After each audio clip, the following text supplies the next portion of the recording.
Wow, we've really run the gamut of different topics in 2022 so far, a quarter of the way through the year, and we've talked about everything from self-employed to first-time buyers to investing to trends to you name it. And it's been such a hit, interesting actually to see what types of things that people react to.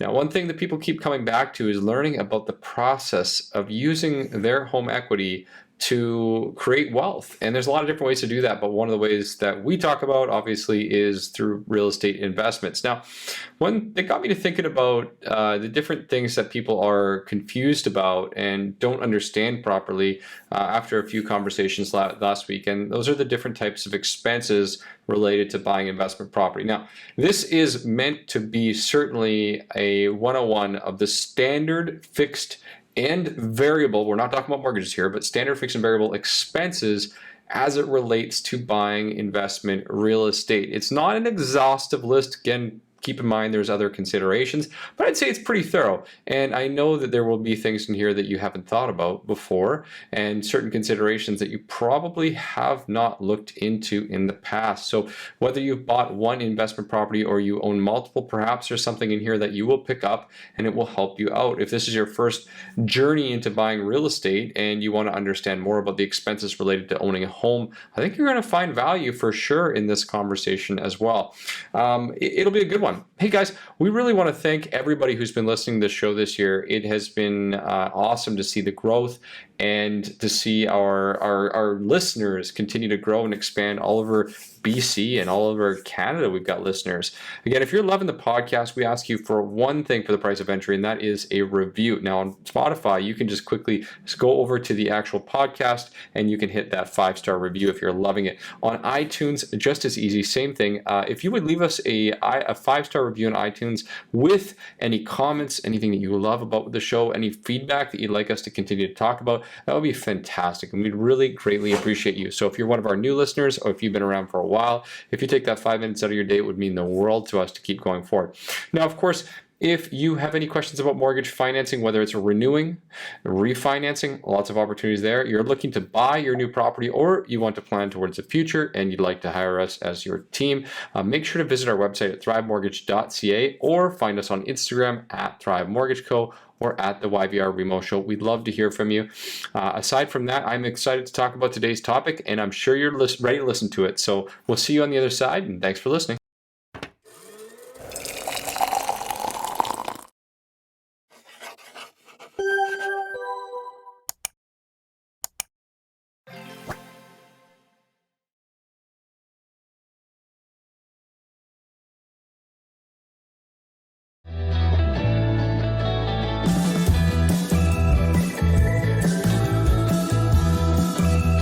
What's up, guys? You are listening to the YVR REMO Show, where we talk all things Vancouver real estate and mortgages, take boring topics and make them interesting. Make sure to stay tuned to listen to everything you need to know how to put cash back in your pocket, create wealth in real estate, and simplify the complicated.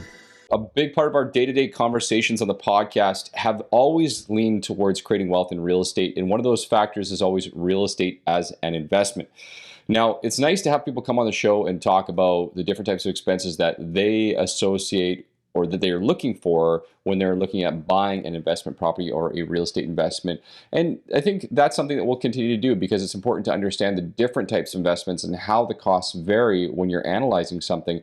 For today's show, we really want to bring it back and help people understand if you're buying your first, second, third investment property, or maybe you've just never really spent the time to understand the associated expenses and break them down. We want to help you understand some of the expenses so you're not caught off guard when it comes to looking to purchase an investment property for whatever first, second, third, fifth time. Hopefully by the fifth time you figure this all out, but maybe if it's your first, you understand what you need to look out for. I want to be clear and say that we're not suggesting you guys be scared or nervous about a property. You're better to go in with eyes wide open than walk into an investment and not know the downside. It's no different than investing in the stock market. Like anything else, you have to know the downside and the costs associated with it. So I think really what we're going to try to do here today is we're going to talk a little bit about accurately estimating expenses and where to start off. We'll touch on a certain potential fixed expenses. Keep in mind, not every property has these. We'll talk a little bit about variable expenses, and then we'll also touch on bringing it all together when it comes to analyzing these costs associated with an investment property altogether. So Whew, let's get into it. Yeah, like you mentioned, I mean, there's fixed, there's variable, and then there's also your purchase closing costs that I think everyone needs to be aware of. Why don't we just start off with some of the fixed costs that you can expect to see owning and getting into an investment property, or sometimes just any property. Property taxes are a big one, right? Property taxes are going to vary depending on the municipality. Certain cities such as Maple Ridge are actually quite a bit more expensive than Langley and Surrey. So understanding your property tax cost is huge. Also keep in mind that if it is a property for the purpose of investment, if it's a rental, you're not going to get the homeowner's grant, that 500 and change taken off. So you're going to be liable for the full property tax bill.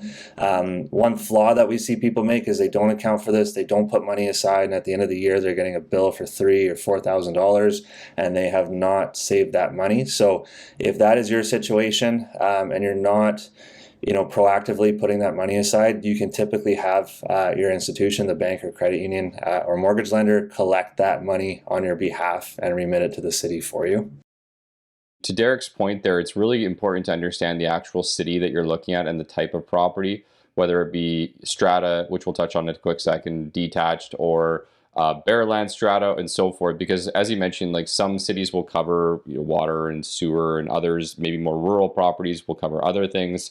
And all these considerations need to be considered in your overall ability to analyze the costs associated with this property, right? So property tax, that's a good one. And to your point, really quickly to piggyback on that, a lot of people don't know about the property tax grant.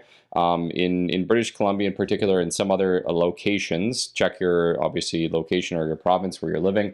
There are grants that if you live or occupy the property, or you're of a certain age, or you have a handicap as defined by the government, you actually have the ability to get a rebate or a reduction in your property taxes. Again, that's for the purpose of occupying it, not investment, but just to define that, just in case anybody doesn't know. Strata payments per month are something to be very aware of and what that includes. I've been surprised lately to see that some of the new buildings that we're seeing built are actually including an internet package as part of your strata payment, whether it's Shaw or TELUS coming into these buildings and providing a lot more than what you may be typically used to with a strata payment. But strata payment has to be factored in, because not only is that a fixed cost, but it's a cost that actually can go up. And we've seen strata payments go up quite significantly over the past due to insurance reasons and so on and so forth. So it's something to definitely be prepared for. And I typically always budget for at least a 20% higher strata payment just to be safe and to be able to build a pro forma for more of a future basis than just the here and now. Yeah, I think that's absolutely massive. I mean, to your point, when you're looking at strata, I mean, definitely if someone's looking to invest into real estate and they're looking at buying a strata, it's super important, as you mentioned, to be aware of the potential upcoming costs associated with that. And I didn't hear you say this, so forgive me if I missed this, but depreciation report, is that something that you said that you would look at as far as the ongoing costs? I know that's a little bit more towards the variable expenses, but something that you want to think about, right? Definitely. And that's like really diving into the strata documents itself and figuring out, okay, what is coming up on this building, especially if it's an old building, like does the roof need to be done? These are things that, the strata will start to account for and start to budget for. And by budgeting, they'll increase your strata payment to essentially cover those costs in X amount of time that repair needs to be repaired. And again, that's why I always kind of just look at it as a default. Like if my strata payment's, $350, I'd just increase it by 20% for the sake of my pro forma. And just to try to be a little bit conservative from that side of things, and just ensure that, sometimes there is that unknown, like we saw in the last couple of years where insurance just skyrocketed for strata payments, and people just weren't prepared for that. And 20% might not have been enough for some of those increases, but it appears that anything that is insurance based right now seems to have kind of already taken its increase. And so I think where we're at from a perspective of strata payments locally, I think it seems to be pretty stable. But again, to your point, depreciation reports, future assessments, those are things that are going to impact it for sure. Yeah, I know we went off a little track there, because that would be considered what we call a variable expense, something that not necessarily we know 100% that could happen, but it certainly is something that you can budget towards and be aware of when you're purchasing or analyzing some type of investment property. And in depreciation reports, in case someone hasn't bought strata in the past, those are readily available with nearly most strata properties. I don't know the amount of time in between, how frequently they have to publish them. I think it's every 3 to 5 years they have to publish a report of this nature. maybe a little bit further around. But I mean, if you see a building that's 20 years old and they haven't done a depreciation report, or they haven't done one in 10 years, that's also cause for concern in terms of not knowing what could be coming up. So something to look at if you're analyzing the expenses of that property. Again, I think when we're talking about fixed expenses, we should be really clear. They're not necessarily fixed in the amount that they are, but they're fixed in the sense that you pay these every single month. So yeah, I mean, we could talk about a few of the other common expenses to analyze there. Yeah, I mean, you guys have touched on insurance a couple times, which can boost cost of strata. Insurance is something that you're always going to pay, whether it's a strata property or detached. It's house insurance, right? It's liability insurance, it's flood insurance, it's everything you can imagine you need to be covered. In a strata property, the strata actually has its own insurance policy, which covers the building itself.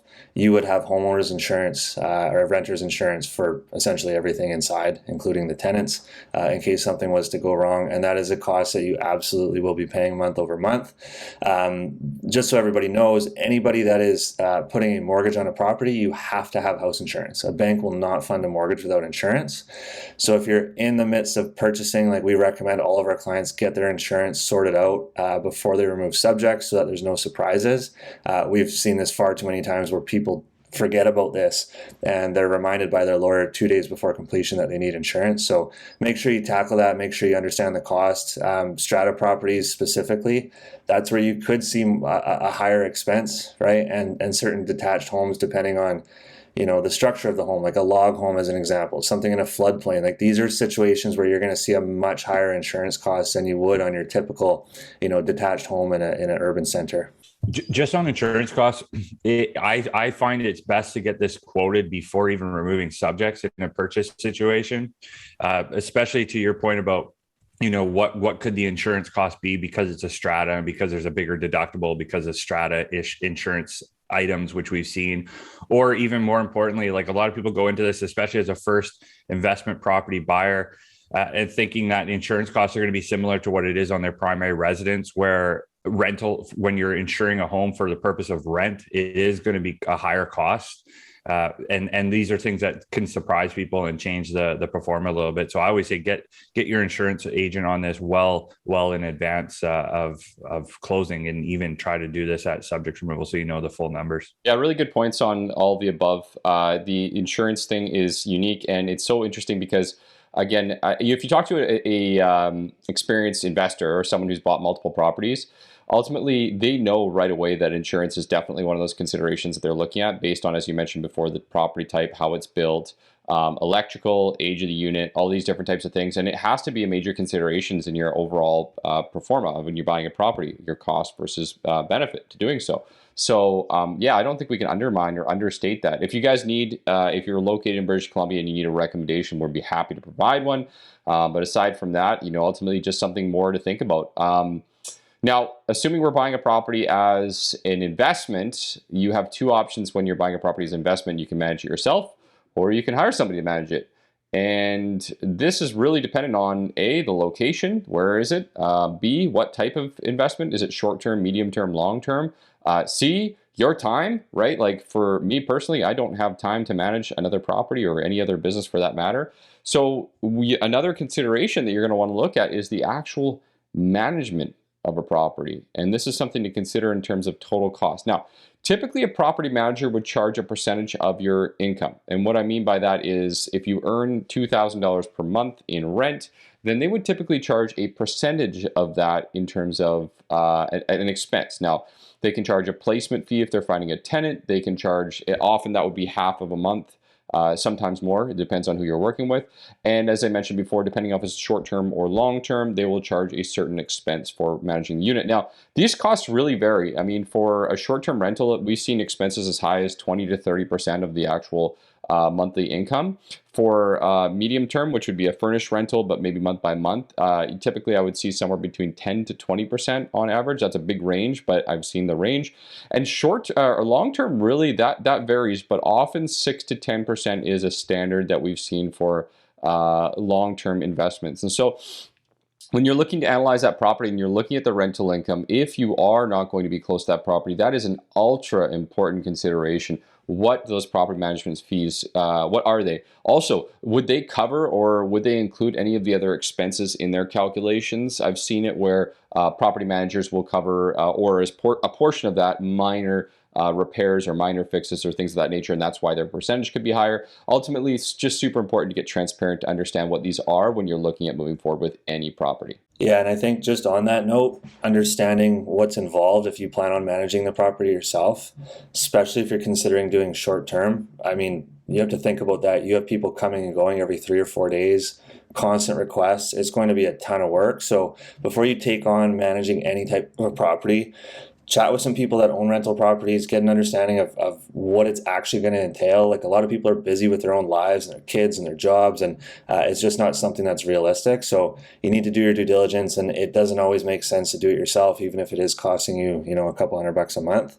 But I think the last two big fixed costs that we could touch on, mortgage. Obviously, if you have a mortgage, that's a cost you need to understand. If it's a variable mortgage, you need to understand that if you're in a product, if rates are going up or down, your payment could fluctuate. There are variable mortgage products that have a static payment, meaning that even when rates change, your payment does not have to change. So if you're curious about that, let us know. But that's a big one, right? It's probably typically going to be your biggest expense in owning an investment property is the actual cost of the mortgage. So that, of course, needs to be factored in. And then probably last one, I mean, HELOC as well. If you leveraged a property and you are using a HELOC or maybe a refinance, you need to account for that. You need to account for the fact that you could be taking on an extra payment to extract your down payment, right? So from a finance perspective, mortgage on the investment property, as well as HELOC or potential refinance on another property if it's producing or creating another payment for you. Yeah, agreed on all of the above. The mortgage expense, like you mentioned before, not just the interest cost, but obviously the monthly expense, variable or fixed, understanding the market can fluctuate up or down. So setting some kind of a buffer there is absolutely massive, to your point, specifically in a rate market where rates are changing. We experienced a timeline over the last few years where rates were historically and incredibly low, and a lot of people have gone into variable rate mortgage, which is not a bad thing, but a lot of variable rate mortgage payments, they go up or down based on market conditions. So, ultimately being aware of that, it may seem obvious, but I think for some people it's not obvious and they don't plan a buffer. So planning that buffer out would be absolutely massive. Well, let's talk about some more variable expenses and other considerations. Other variable expenses would include things like vacancy. So although it might not be an expense, it is something that you have to plan towards. Your property may not likely be occupied 100% of the time. Sorry to hear it. Sorry to say it. But instead of being upset about that or having someone be gone for 2 weeks or 3 weeks or a month or whatever the type of property is, just be aware of it. Prepare for some form of vacancy. Now, it depends on what area you're looking to buy in. And what type of property you're looking for, right? Like we talked about short-term Airbnb, or we talked about long-term. It also depends on the city. If you're in a larger city, often with lower vacancy rates, typically you could be rented for a lot shorter time frame. You need to plan out something. So, I mean, given the fact that we live in the Vancouver area and Fraser Valley, ultimately our vacancy rates are extraordinarily low. And if you have a desirable property, you could plan for a vacancy rate as low as 2.5% to 5% of a year. But again, that's subjective. What is your property type? Is it unique? Is it more costly? Is it lower? Is it more desirable? What is that situation? You need to plan that out. Yeah, 100%. Plan for a rainy day. Plan for a worst case scenario in all situations. So really good points there.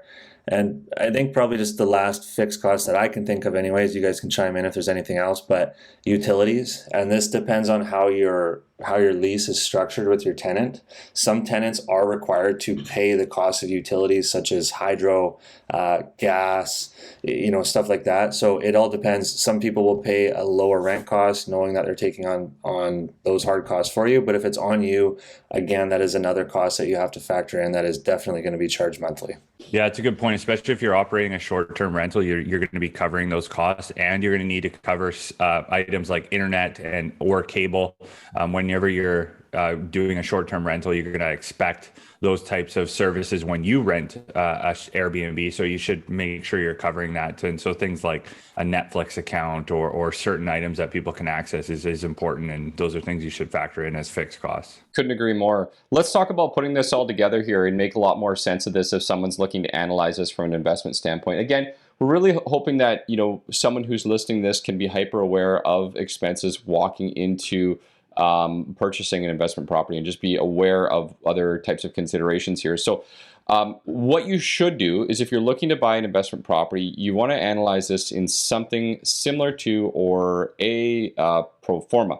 A pro forma, basically what it does is allows you to punch in a variety of numbers, and it can be as simple as punching in the mortgage amount, the expenses, and adding those up, and then of course adding in your cash flow or income, and then providing you with the output. But a more useful pro forma could also provide you with the actual return on investment. So things that we like to look for if we're looking at a property are A, cash flow. So how much cash am I returning after these expenses, including variables, both from a conservative and an aggressive standpoint. B, we want to look at what would be the mortgage pay down, because again, as always, when we're buying an investment property, although we have expenses, you know, we're having someone pay off our mortgage. So let's see what that looks like, and of course what kind of income that we will return just by having someone pay off the mortgage, or what kind of benefit investment return we'll have, I should say. Other considerations that you typically look for if you're analyzing a property, I know this doesn't fall into the expense area, but that would be property appreciation. And of course, you want to combine all of that together. So you want to combine the pay down and the principal appreciation along with the cash flow to give you your total equity gain or total return on this property. Kind of complicated if you're listening to the podcast, so certainly something where you'd want to have a look at a pro forma. You can, generally speaking, just Google pro forma and you'll find lots of images if you want to visualize all this stuff. But that being said, I mean, again, you can't get the proper accurate numbers without factoring in, as Derek mentioned, the property taxes, as the guys mentioned, insurance, you know, vacancy, other investments, these types of, other costs. Lots to consider there. I'm going to take a deep breather here because I'm running out of breath. We go to an extra level here where we'll actually factor in the cost of like a home equity line of credit if we use that for the down payment, or any sort of financing for the down payment. And that is common in a lot of clients' approach, where, you know, looking to access equity from a home and buy another home. That's a big number that you don't want to forget about, because you are paying for those funds. And yes, it may just be increasing the cost of your primary residence mortgage or another rental property, but adjust your pro formas accordingly and carve it out. And our pro forma that we use, we actually specifically account for that. Another variable expense to consider is just strictly maintenance. I don't think we've touched on maintenance too much here, but you have to expect that if a tenant's living in your house and the fridge goes, like, that is on you. You are paying for a new fridge, or you're paying to get it serviced. Obviously, just annual general maintenance on a property. This is not talking about things that are breaking and going wrong. Right, you need to have your gutters cleaned. You need to have your roof cleaned off. Like, you need to pressure wash the house every year. So you can't go into this thinking that you're just going to be bringing in rent and cash flowing $100 a month and you're laughing.